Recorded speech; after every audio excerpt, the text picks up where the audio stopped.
Hello and welcome to Newswire. I'm Ayza Omar. Kashmir has always been a sticking point between India and Pakistan, both blaming each other for not being able to resolve the issue or not having honest intentions to resolve the issue.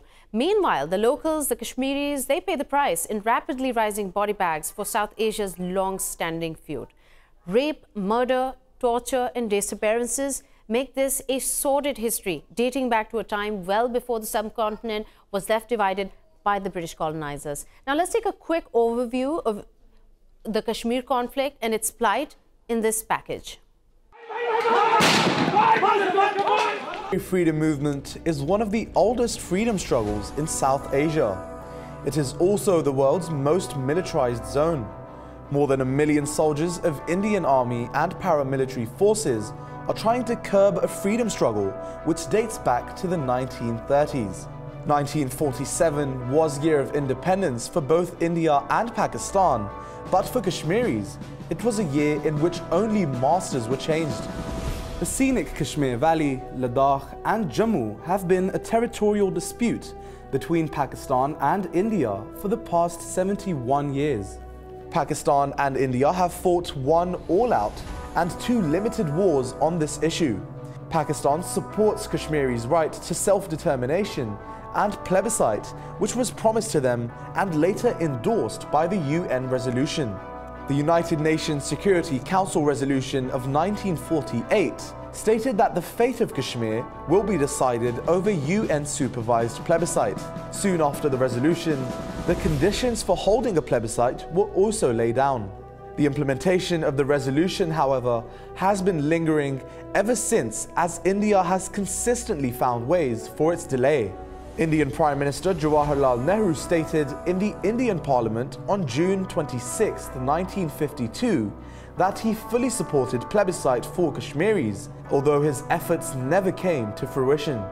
Our pledge to the people of Kashmir, if you like, the people of this world, that this matter could be affirmed or cancelled by the people of Kashmir according to their wishes.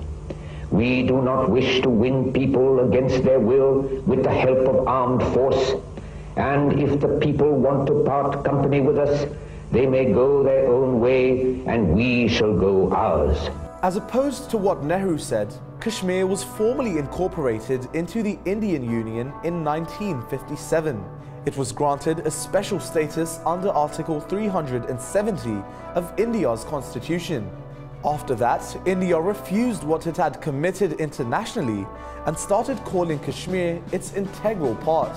The fight for self-determination between Kashmiri freedom fighters and Indian forces continues to date. Furthermore, India has used high-handed approaches to control any discontent Kashmiris dare express.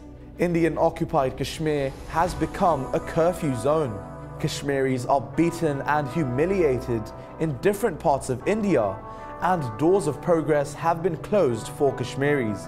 In July 1988, a series of demonstrations and strikes gave it more force. India used brutal force to control freedom struggles, but after the martyrdom of Burhan Wani in 2016, the second intifada started, which has become a big nightmare for the Indian state.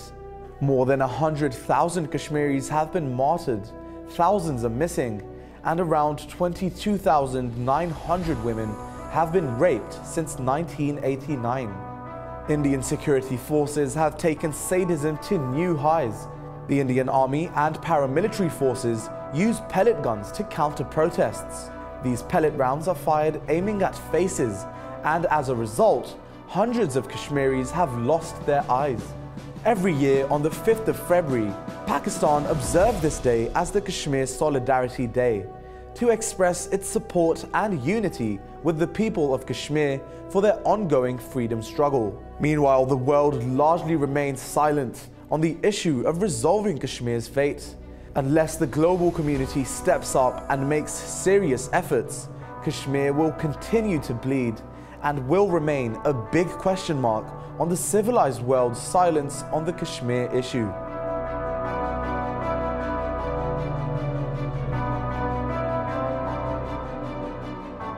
I'd like to welcome here our guests who will be talking to us about this. They're both experts in this field, also have reported on the ground and across the world on this issue. I'd like to welcome Ms. Nayeema Mahjoor, who's a journalist. She's joining us from London today. And also Mr. Irfan Mehraj, who's a journalist and a human rights activist, who's joining us from Srinagar. Welcome to the show, both of you.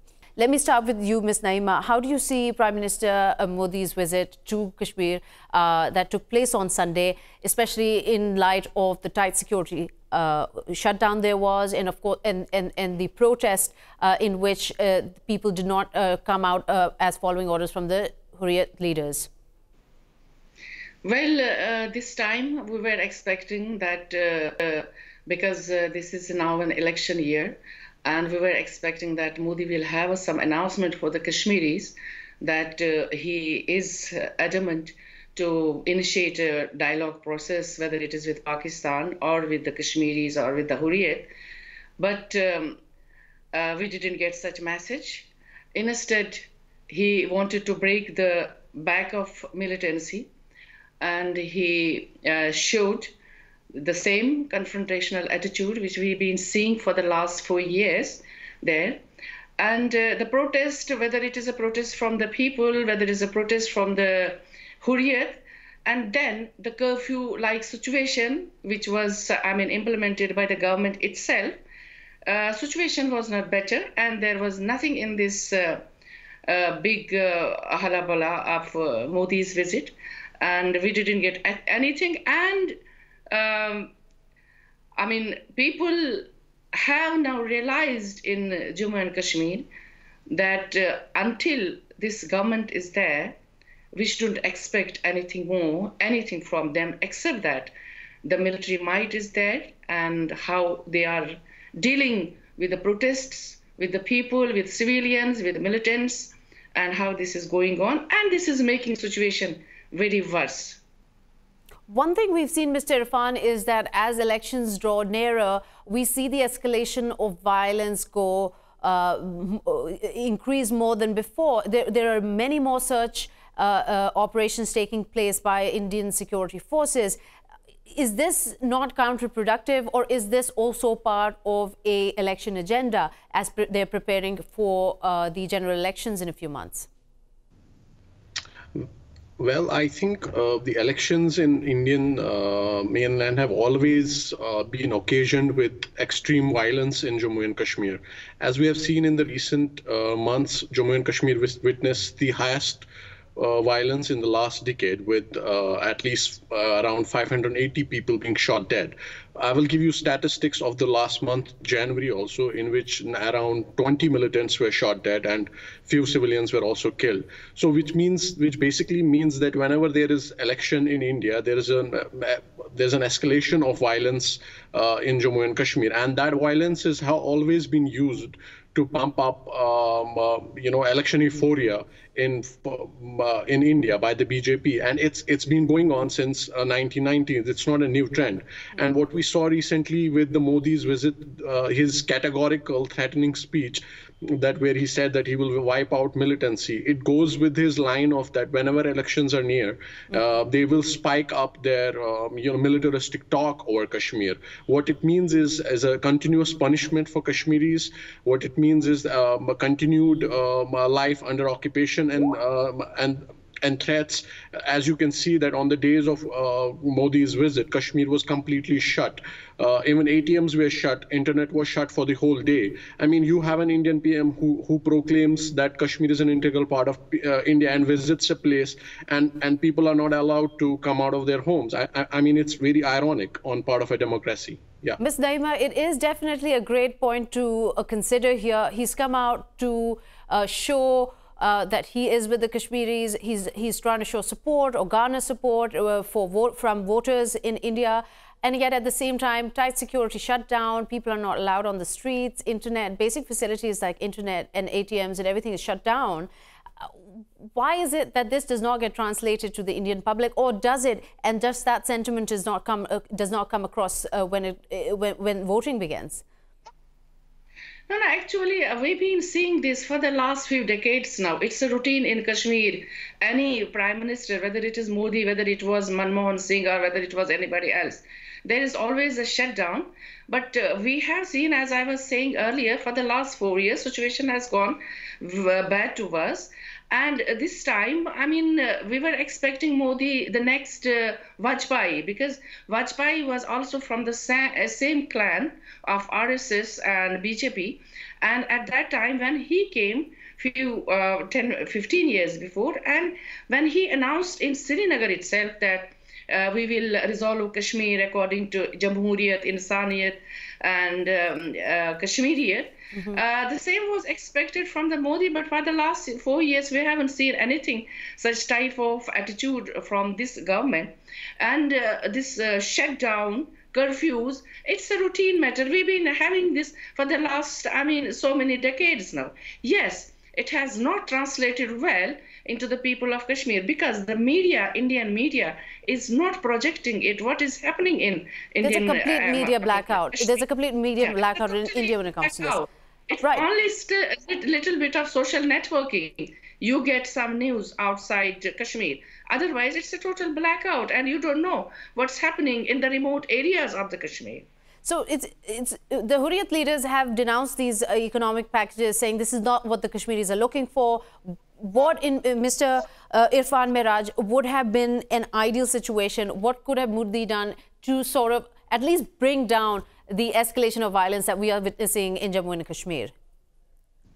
I think the developmental projects introduced by the Modi government right now are seen by the people of Jammu and Kashmir as a ploy to win elections in India, and especially in Jammu, where most of the projects have been institutionalized. But what could have been done by Modi government? I don't think Kashmiris expect anything less from the Modi government. I think Kashmiris expect this to happen. I think Kashmiris are very much aware that the BJP government, especially the current dispensation, has all guns blazing on Kashmir, and they would like body bags to present as their report card for the elections in India. But as a gesture, as Ms. Nayeema said, that as a gesture, the Modi's talk could have been Modi's lecture could have been less threatening, less giving Kashmiri signs that there could be dialogue.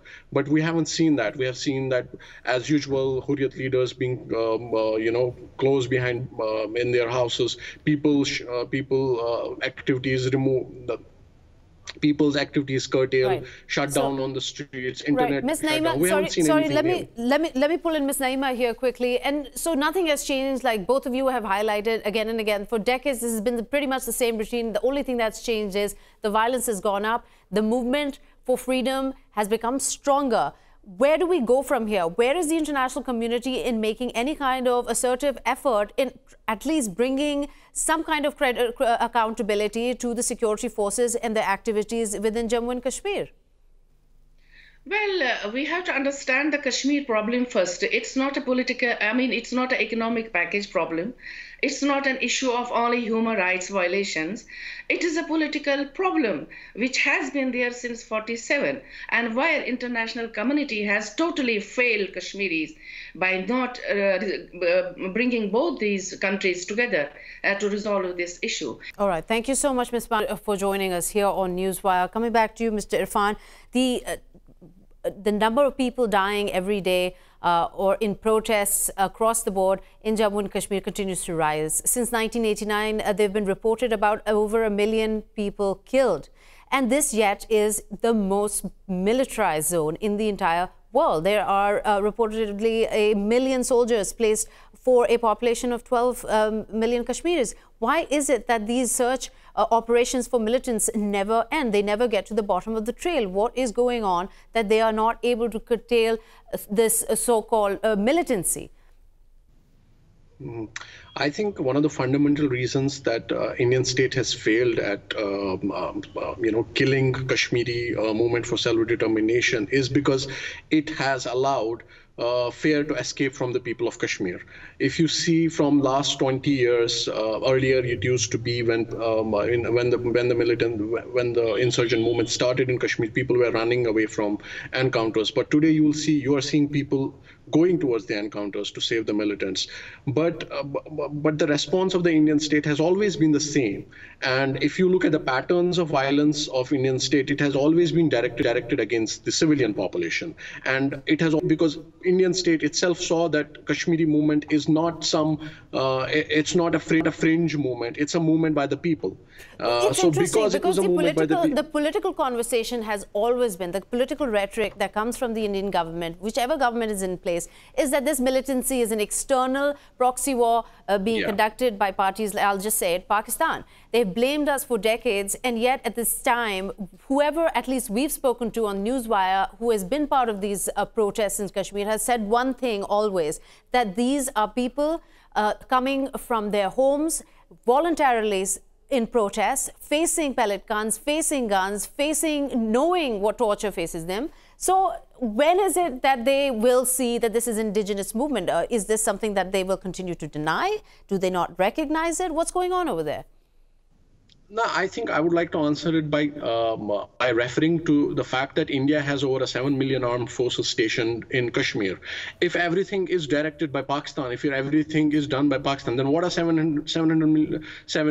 million armed forces doing in Kashmir?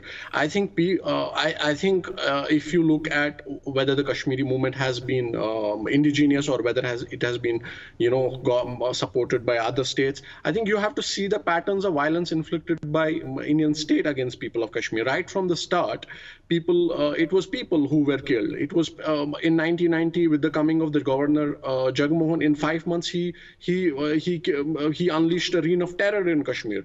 So it was not militants. The Kokadal massacre killed over 100 people. It was the people of Kashmir. Right. Let me introduce. Let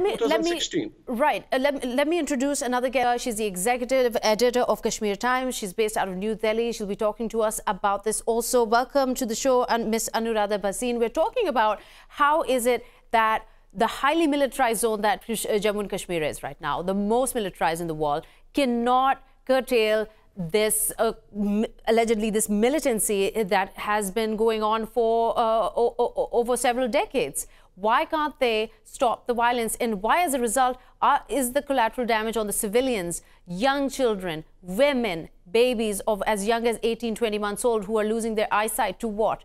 A alleged threat to Indian security forces who are well equipped with guns and all kinds of ammunition in the face of rocks? Well, it's the question's very loaded.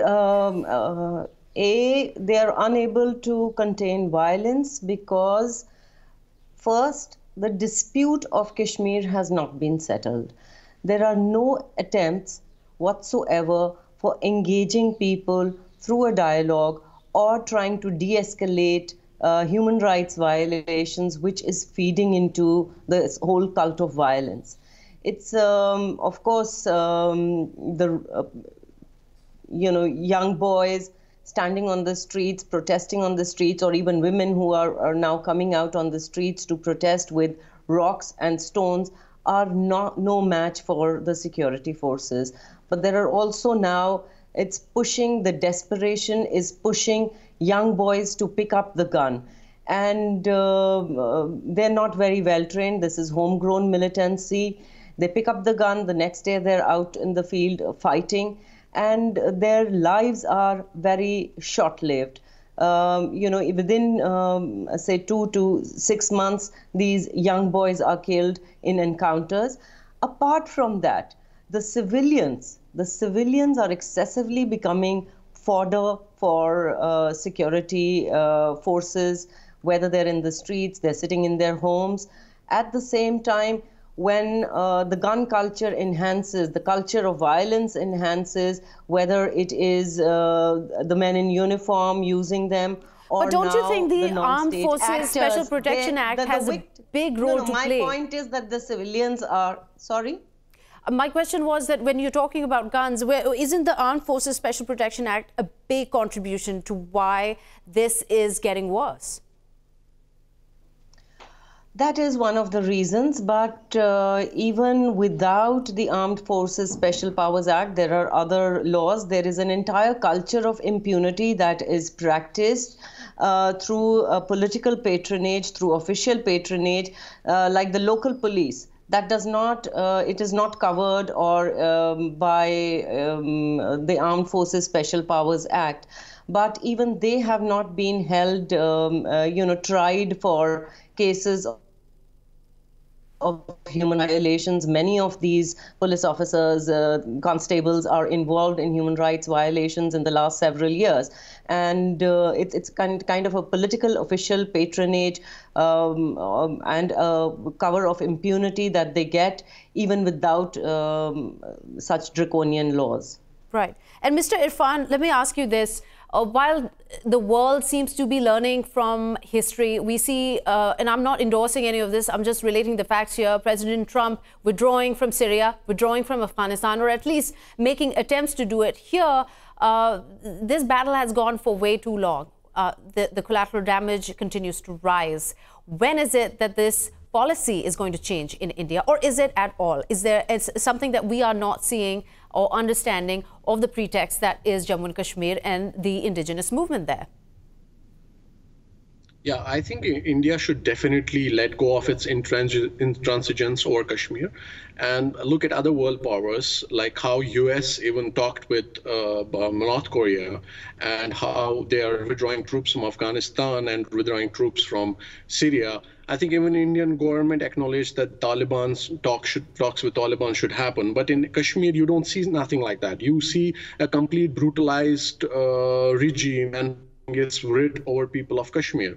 But I think as a future tactic, I think people of Kashmir should be brought on the table. I think they are the primary party.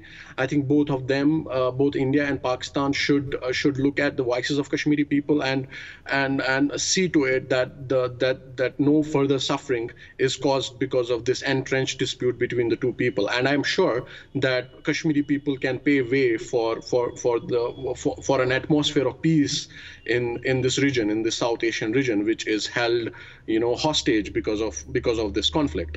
Yeah. So, right. Ms. Anuradha, let me ask you this. There are incidents, and they're peppered in the history of Jammu and Kashmir, where extreme force was taken out on locals. There was an incident in 1991.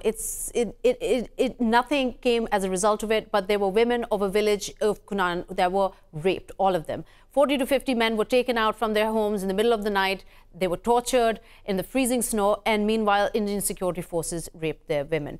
None of them were ever brought to justice. There were testimonies, as many as 300 were recorded, but nothing came of it in the legal system. What is it of this culture of impunity, even though they are Indian laws that should have protected the victims, that somehow doesn't let this happen? And where is the international community in highlighting these issues and bringing them forward so that finally something can be done effectively for the plight of the locals? Well, the Indian legal system has completely failed when it comes to Kashmir. And I would like to add that it's not just, in cases where security forces are involved in human rights abuse. There have been no investigations. If you look at a petition that was pending in the Supreme Court on killings of Kashmiri Pandits, the government response has shamefully 2 years ago has been that, it's so long now that no details are available and a closure, and it's actually made a plea for closure. There are other cases that are pending. You see, last year, Shujat Bukhari, even high-profile cases like Shujat Bukhari's killing. We had, in the 90s, we had the Mirwais being killed. None of these cases have been investigated, even though there was the finger of suspicion was on some of the militants. But, why is it that the Indian legal justice system has failed the people? It is the people who are becoming cannon fodder whether they are being killed by security forces, whether they are being killed by some other stakeholders. It's being, their lives are virtually being treated as insignificant.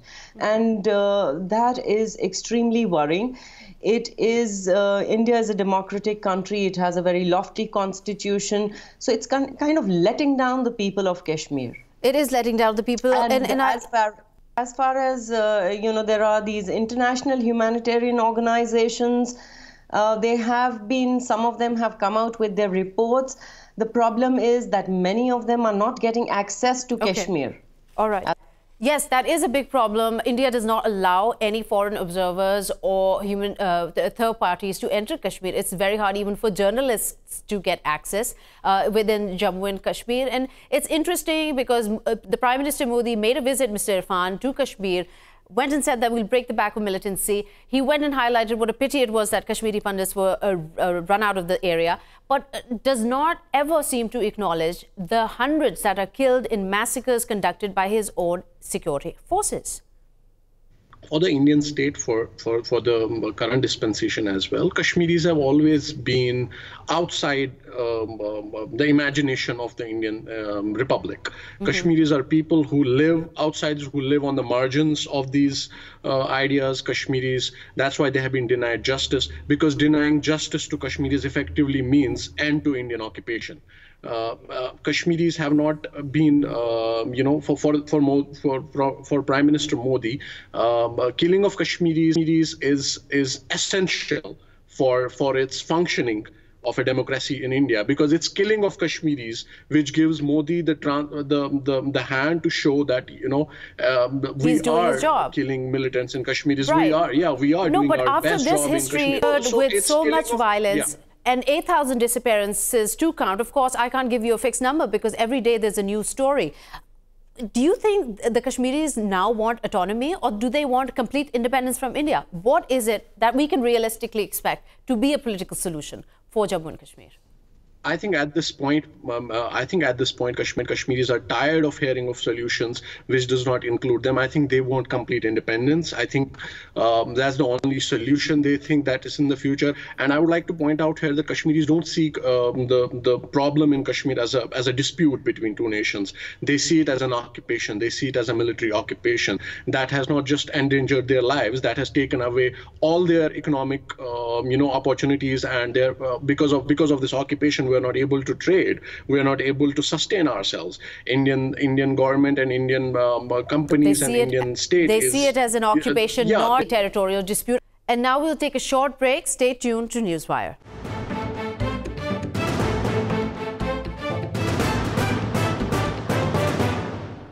Welcome back to Newswire. We are now joined by Mr. Khurshid Kasuri, a former foreign minister of Pakistan, and also Baba Umar, who is joining us from Istanbul. He's a journalist and an expert on Kashmir affairs. Let me start with you, Mr. Kasuri. How do you see the event that took place in the UK House of Commons, where our Foreign Minister Shah Mahmood Qureshi addressed the issue of Kashmir? And it's also 5th of February, Kashmir Solidarity Day is observed all over Pakistan. As far as the choice of London is concerned, I think it's very good. Britain, the British House of Commons has many members of Pakistani origin. Half of them are also Kashmiri Pakistani origin. And this is true of the House of Lords as well. And there's a very large Kashmiri community. And I think it was good to choose this venue. And I think it will have the necessary impact as far as the human rights organizations are concerned, because Pakistan has to really focus on human rights organizations, because as far as governments are concerned, they are very pragmatic. They are more interested in cultivating their business relationship and diplomatic relationship with India, but in all countries, as in Pakistan, there are different interest groups which focus on different issues. So we have to be really focused on people who are interested in human rights, and even in the United States, UK, European Union, where regardless of the policies being pursued by the governments of the day, there are people who do care for human rights. And this was recently illustrated in many Middle Eastern cases where the governments are following a particular policy in the Western countries, but public opinion and human rights organizations, the media, force them to change their policy. So I think London is one of the three greatest news dissemination centers in the world, apart from New York and Paris. So I think it will have a positive impact. It's over 1 million people, Kashmiris killed since 1989. We have seen this conflict going on for over 70 years now. If the international community seems to have kind of sobered up on the issue. Human rights organizations around the world have cried foul on what is happening in Indian-occupied Kashmir. Where are we lacking in terms of awareness? Is it the lack of awareness, or is it an issue that just cannot be resolved? What is your take on it? How do we move forward in highlighting what is happening in Indian-occupied Kashmir? You see, India has cleverly been using the situation since 9/11. 9/11 really created a new world in some ways. Even the non-aligned movement, these were particularly countries that used to support movements for liberation. But India cleverly tried to say that this was terrorism. But recent events have proved without a shadow of doubt that there's very little external stimulus. Basically, this is an indigenous movement. And I think this is what is now forcing many of these countries to have review their positions. But unfortunately, India has exploited that situation.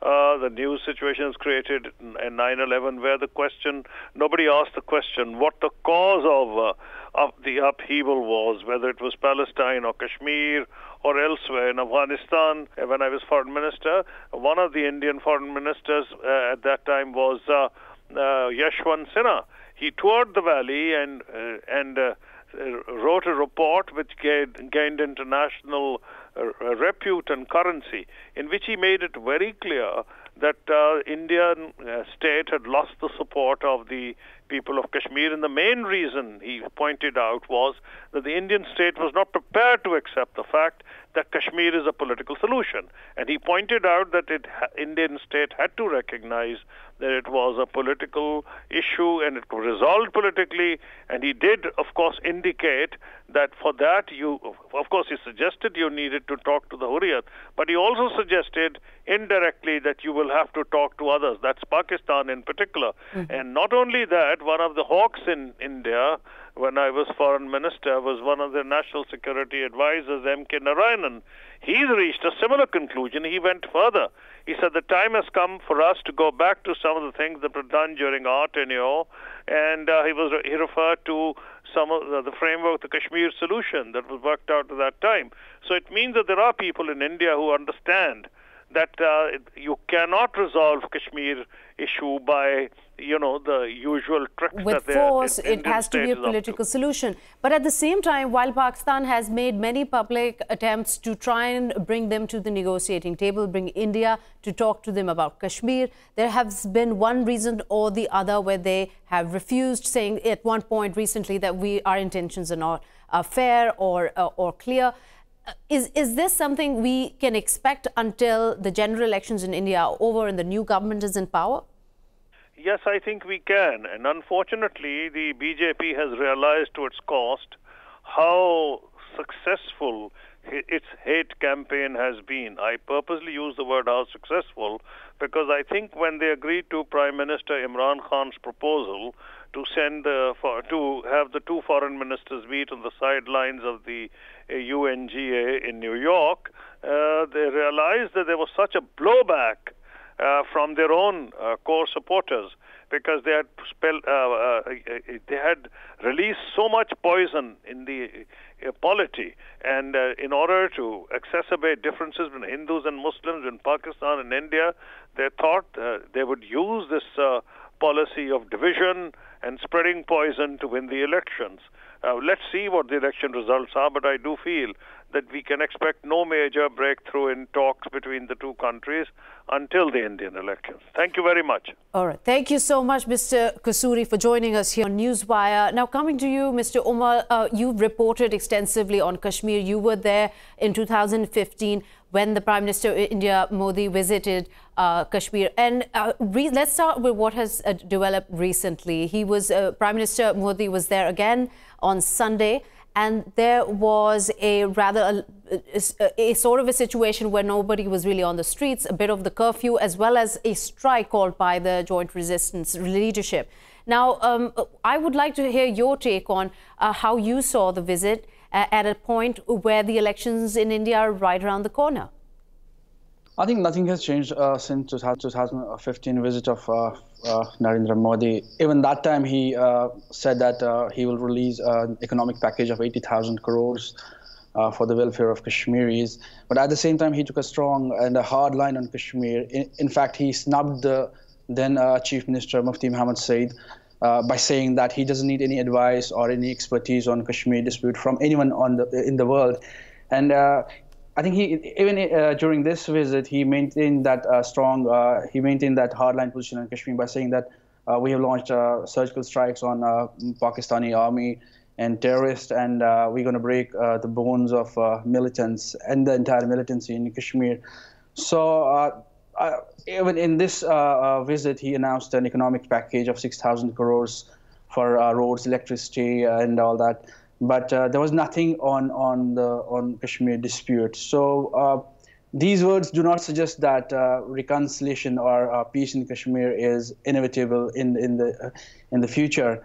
So rupees 6,000 crores being announced as an economic package, which includes universities and hospitals, research centers, transport, and all these various things. It comes at a time, just a few months before my question really is, does this get through?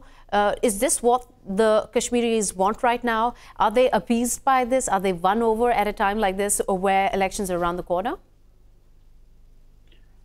See, economic packages have been announced since 1947 for Kashmir. So lots of funds come from New Delhi for roads, electricity, and all, but it doesn't affect the disputed nature of Kashmir. And that's the thing which the Indian audience has to actually think about. Because there is a discourse coming from India that we give you money, we give you economic package. Still, there's a dispute there. But they don't understand that the economic packages have not really worked out. It's not what Kashmiris want. Of course, they would like to have good roads, clean drinking water, electricity, and all that. But they would want to get the dispute resolved as well. So when you say they want the dispute settled, is this the right to self-determination that was promised to them? There was a UN resolution passed on this as well, for the right to have a referendum held there. Is that what you're referring to? Exactly. Kashmiris want a referendum in the disputed region, wherein they could choose whether to join Pakistan, India, or remain independent. I think these three options have to be if a referendum happens in Kashmir. Thank you so much, Baba Umar, joining us here from Istanbul. With this, we're going to take a quick short break, but don't go away. When we come back, we'll be discussing Palestine and Israel conflict, as 13 more Palestinians have been detained by Israeli forces. More on that after this break.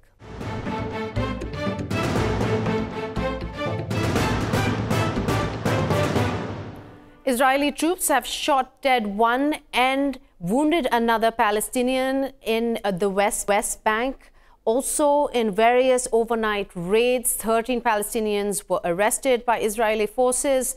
Now, this is news that comes in as nothing alarming. The atrocities against Palestinians have been going on for very long. Meanwhile, protests by Palestinians across the fence, whether it's in Gaza or whether it's in the West Bank, also is on the rise. What is going to happen there? How will we resolve the conflict? And what is the international community doing about it? Let me welcome our guests here who will be talking to us a little more and sharing their expertise. I'd like to welcome Mr. Ran Yoshafat. He is joining us from Jerusalem. He's a Deputy Director of the Kohelet Policy Forum. And also on the other side, we will be joined by Miss Norma Hashim. She's the Treasurer of Viva Palestina Malaysia, and she is joining us from Kuala Lumpur. Thank you so much for being here on Newswire.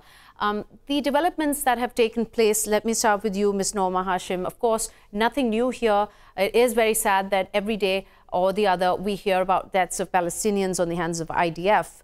how far is this going to go before any kind of resolution comes from the international community or from Israel? What is your take on the conflict there? Well, in terms of detention and arrests, obviously, how about 800,000 Palestinians have already been arrested since 1967. I believe imprisonment and detention is a way for the Israelis to make sure to suppress the resistance against the occupation. So this is one way they will keep doing again and again. Israel also has total control over the internet over there, so they have surveillance on the Palestinians. And this is the way they keep tabs on everyone. And imprisonment, because I covered Palestinian prisoners in my 2 books, which I've done, and children arrested from a very young age in order to, I think, create this sense of fear about resisting the occupation. Right. Yeah. And Mr. Ran, coming back to you, your take on it, it is, of course, it's getting any kind of international community involvement in these issues have clearly not gone very far. The last peace talks that were attempted, US-sponsored peace talks, were back in 2014, and they also miserably failed. How do we resolve this issue? How many Palestinians will have to die before the world starts to take notice? Well, first of all, thank you for having me on your show. Though I have to say I was not aware that this show is about sci-fi, because this is what I've been hearing so far. You forgot to mention that every month we have between 100 to 200 terror attacks committed by Arabs against Jews. Israeli defense forces will continue to arrest people who are committing acts of terror against Israelis. If Israel was as horrible as you've just tried to portray it, we would not have a conflict. The conflict would have been solved in a matter of hours. The Arab population of Gaza proper, Israel proper, and Judea and Samaria, which you refer to as West Bank, has grown tenfold. So I'm sorry, but this description of reality is not realistic. Okay, so let's dispel the idea of, dispel your notion that this is a sci-fi program. Let's delve into your version of the reality. Why, you mentioned those hundreds and hundreds of attacks by Arabs on Israelis, defenseless poor Israelis sitting there on the other side, completely unarmed. Why are they attacking the Israelis? Well, the Palestinian Authority is giving money to people who commit terror attacks against Israel. In fact, if you've committed a crime, if you murdered an Israeli and you sit in the Israeli prison, you will get 5 times more money than the average wage. If you've committed a terror attack and you've died in the process, the Palestinian Authority will name a town square or a soccer team after you. So when you have this incitement of terror, then obviously you're going to have terror. And in fact, Mahmoud Abbas Abu Mazen has said recently that if he would have 1 less penny, he would make sure that this penny will go to the usage of terror and not to build his state. So you're asking me, why is there so much terror? And you know, you mentioned fear. I've never seen a group of people who are apparently so afraid, but for some reason have no fear. The footage you can just see on the screen have no fear in confronting soldiers. And the reason why they have no fear is because they know that the IDF only uses force when it's necessary. I serve in the IDF. I serve every year between 1 and 2 months. And I can tell you that the alleged explosives, I've seen people throwing Molotov bottle at me. I had a soldier that was attacked by a knife with a Palestinian terrorist trying to stab him with a knife. I've seen it myself. So to argue that if Israel is the aggressor in this conflict, I think it's just, yes, it's closer to science fiction. So, Ms. Norma, since we are sort of delving dangerously close to science fiction, let me get your take on your version of reality on this. Over 290, over 300 Palestinians have been killed since, I believe the last count was this much. I can't really tell because the number keeps changing. Every other day, new Palestinians are dead. So do you believe that this is something that the PA is funding so that, and people are conducting ruthlessly against Israelis so they could get a town named after them? No, I think, why should you arrest children then in that case? Why are you arresting children who are like 8 years old? And in the case of, say, for instance, a boy who was 12 years old, his name was Muhammad Shadi Farah. He was arrested at a bus stop and he was 12 years old. Why do you put children in prison? What can they do? Furthermore, if you're talking about the Great Return March that has been on for the last year, over 200 people have been killed, including children. Someone I know whose neighbor was 11 years old was targeted. I don't see why. It's very obvious. The sniper knows who he's aiming for. And why are they killing children in this case? Mr. Ran, what is the threat? What is the threat of a highly well-equipped sharpshooter with guns and other arms and equipment on his body, an IDF soldier? What is the threat that a child poses from 150 meters away of the fence when he's shot in the head? But all of a sudden, they're not really worried about going near the fence. I think it is a horrible war crime to see that the Arabs of Gaza are hiding behind children and attacking innocent civilians in Israel, including women and children. Unfortunately for me, you can see these videos of people who are literally pushing their children forward. Now, my question is, what would you do if a child was holding an AK-47 aiming a gun at you? The problem that I have with this is that there any proof? Is there any proof that this child was holding an AK-47 shooting at Israeli forces? Footage. We've never seen. We've never come across this footage. Okay, moving on. This is not just. This is one case in point that you're mentioning. What about the paramedics that are shot there? What about the journalists who were reporting on the ground, short point blank range, in the head, in the back, as they're retreating? What is the justification of that? What kind of guns, what kind of bombs are retrieved from their bodies? You just gave me the easiest case, because in this case, it was already proven that that person specifically was active in terror attacks. Ms. Norma, what is your finding? The justification of using children as human shields justifies them being shot dead by IDF soldiers? Actually, I know personally children who have been killed, and like my friend's family, they were killed in Gaza because it was an airstrike on their building. Obviously, it was not children being held hostage by Hamas. It was a whole family of 11 people were killed instantly when a bomb dropped on them. Similarly, in the case of my friend whose neighbor, the boy 11 years old, he was just following his two sisters, and his mother told him not to go.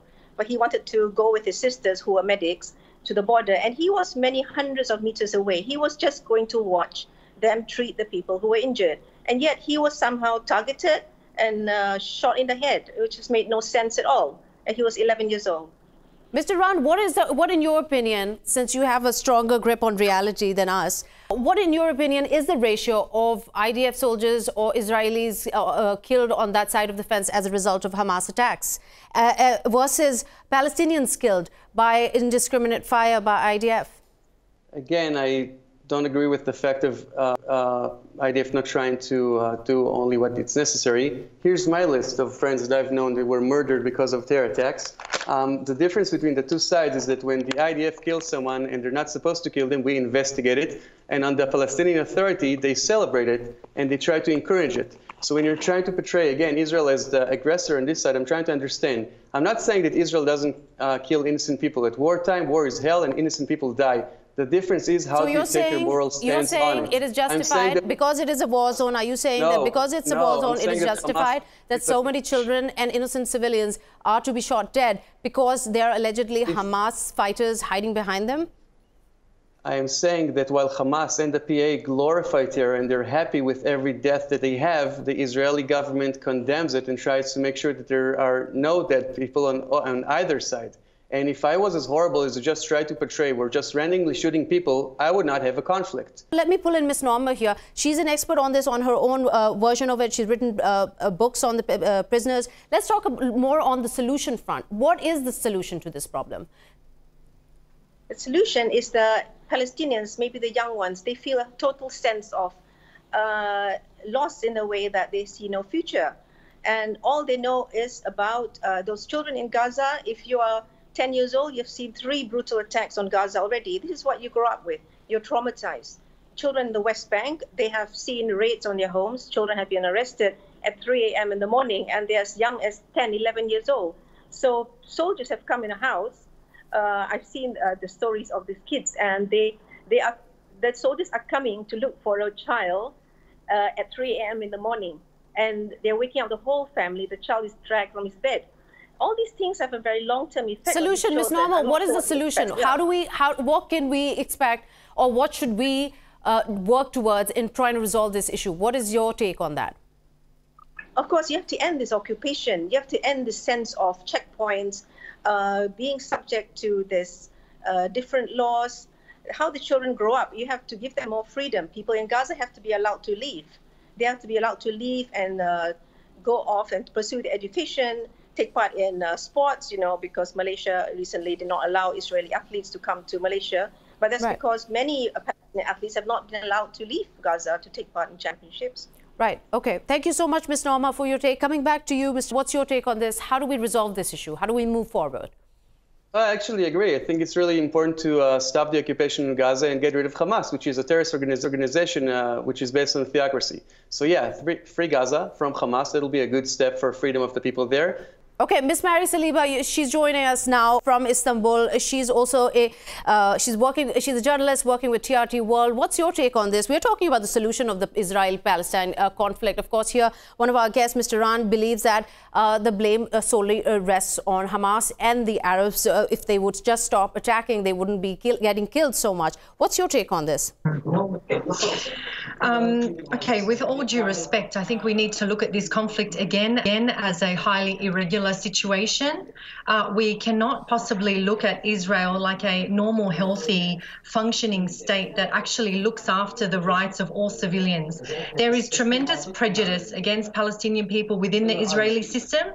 They are treated very differently from people who are classified as Israeli citizens. Many Palestinians, if not all, if I'm correct, in the West Bank have actually no Israeli citizenship. Therefore, they're not Israeli citizens, and therefore they are not counted in terms of being treated equally and alike as many other Israeli and Jewish citizens. We really have to see this situation for what it is. It's an open terror campaign against the Palestinian people. There are tremendous accounts of Israeli night raids on Palestinian families, on Palestinian homes.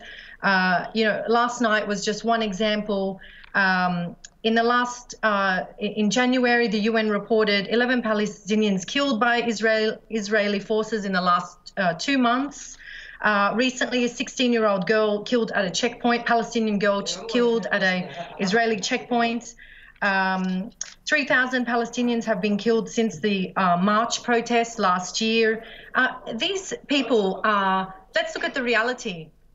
They're people, they are families, they are mothers, they are fathers, and they are children. And they are not by all means just painting them all with this brush of terrorism. It's just a cop-out, basically.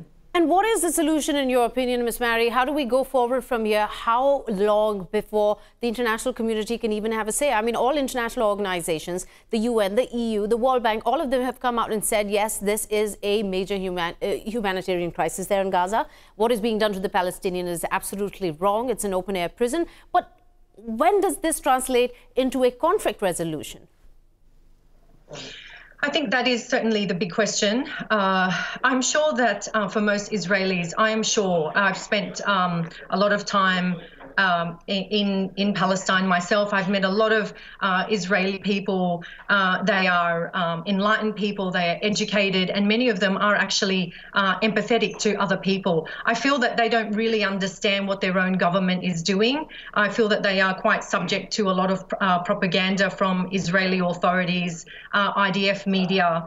I think if they really understood the truth and came into more contact with Palestinian people, I think there would be a great chance for peace between people. I think many Israelis would be very empathetic and would not be proud that their government or their authority is treating other people in this way. So allowing the truth to come out for Israeli people, I think, is a very powerful source. Let's see that happen, indeed. Thank you so much, Ms. Saliba, for joining us, and also Mr. Ran Yoshafat for joining us and giving your version on this critical issue as it continues to go on.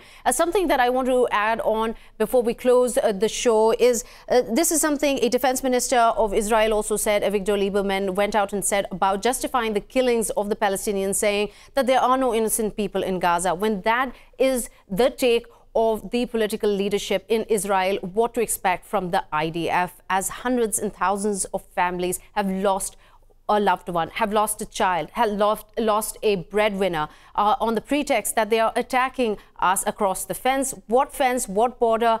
And these questions remain unanswered by the international community, who doesn't seem to have the time to put any pressure on them. And meanwhile, the raids will continue for alleged militants in the West Bank, in Gaza, and hundreds more will be killed with pellet guns, with indiscriminate fire. But what is going to be done remains to be seen. Unfortunately, this is all the time we have today in Newswire. We will catch you again tomorrow. Till then, goodbye.